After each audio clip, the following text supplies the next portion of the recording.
ఉస్మానియా యూనివర్సిటీలో బీఆర్ఎస్వీ నేతలతో పాటు ఇతర విద్యార్థి సంఘాల నేతలను పోలీసులు అదుపులోకి తీసుకున్నారు. అయితే రేపటి చలో సెక్రటేరియట్ కు వెళ్లకుండా ఉస్మానియా యూనివర్సిటీ పోలీస్ స్టేషన్ కు తరలించారు. ఏడాదిలో 2 లక్షల ఉద్యోగాలు ఇస్తామని మోసం చేసిన కాంగ్రెస్ పార్టీకి వ్యతిరేకంగా కూడా నిరుద్యోగులు రేపు చలో సెక్రటేరియట్ కు పిలుపునిచ్చారు.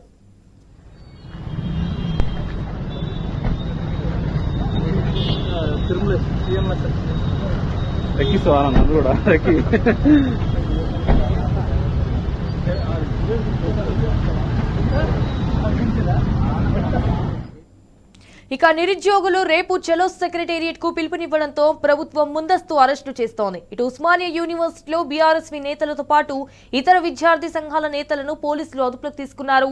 రేపటి చలో సెక్రటేరియట్ కు వెళ్లకుండా ఉస్మానియా యూనివర్సిటీ పోలీస్ స్టేషన్ కు తరలించారు. ఇక ఏడాదిలో 2 లక్షల ఉద్యోగాలు ఇస్తామని మోసం చేసిన కాంగ్రెస్ పార్టీకి వ్యతిరేకంగా నిరుద్యోగులు రేపు చలో సెక్రటేరియట్ కు పిలుపునిచ్చారు.